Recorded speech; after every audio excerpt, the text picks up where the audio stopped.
ထိုင်းနိုင်ငံနဲ့ကမ်ဘောဒီးယားနိုင်ငံတို့တကြော့ပြန်စစ်ပွဲပြန်ဖြစ်နေပြီးထိုင်းနေတဲ့ကကမ်ဘောဒီးယားစစ်စခန်းကိုဘုံကျဲတိုက်ခိုက်လိုက်တယ်လို့ကမ်ဘောဒီးယားနိုင်ငံကလည်းရုရှားနိုင်ငံထုတ်ဒုံးကြီးတွေနဲ့ထိုင်းနိုင်ငံဘက်ကိုပြန်လည်ပစ်ခတ်နေတယ်လို့ထိုင်းသတင်းဌာနတွေမှာဖော်ပြနေကြပါတယ်။ဒါကတော့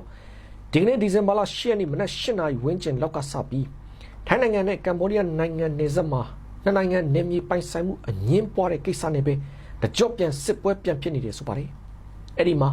ထိုင်းစစ်တပ်ရဲ့လေတပ်ကနေကမ်ဘောဒီးယားနယ်မြေအတွင်းမှာရှိတဲ့စစ်စခန်းအဖြစ်အသုံးပြုနေရကာစီနိုယုံတစ်ခုကိုဘုံကျဲတိုက်ခိုက်လိုက်ပြီးကမ်ဘောဒီးယားကလည်းထိုင်းနိုင်ငံဘက်ကိုရုရှားနိုင်ငံထုတ်ဒုံးကျည်တွေနဲ့ပြန်လည်ပစ်ခတ်ခဲ့ပြီးတော့အဲ့ဒီလိုနှစ်ဖက်ပြန်လည်ပစ်ခတ်မှုတွေကြားမှာ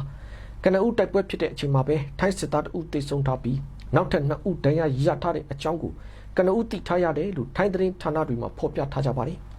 ဒီလိုထိုင်းနိုင်ငံနဲ့ကမ်ဘောဒီးယားနိုင်ငံတို့တကြော့ပြန်စစ်ပွဲပြန်ဖြစ်မှုကြောင့်လောလောဆယ်တော့ထိုင်းဝန်ကြီးချုပ်ကအငင်းပွားနေတဲ့နှစ်နိုင်ငံနယ်စပ်ကိုတွားရောက်မဲ့ခီးစဉ်လေးဖျက်သိမ်းလိုက်ပြီးလုံခြုံရေးဆိုင်ရာရေးပေါ်အစည်းအဝေးခေါ်ယူထားသလို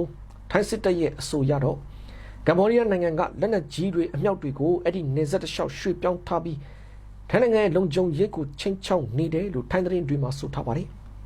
လက်ရှိထိုင်းနိုင်ငံနဲ့ကမ်ဘောဒီးယားနိုင်ငံတို့ဟာနှစ်နိုင်ငံနယ်စပ်မှာနယ်မြေအငြင်းပွားမှုကြောင့်အခုနှစ်မေလမှာပဲပြစ်ခတ်မှုတွေစဖြစ်ပြီးဇူလိုင်လမှာတော့ယာယီအပြစ်ရက်စဲခဲ့တယ်လို့အမေရိကန်သမ္မတထရန့်ကိုတိုင်ဂျားဝင်စိတ်ဆက်ပေးပြီးတော့အဲ့ဒီနှစ်နိုင်ငံကြားအပြစ်ခတ်ရက်စဲရေးသဘောတူညီချက်ကိုလက်မှတ်ရေးထိုးခဲ့ကြပေမဲ့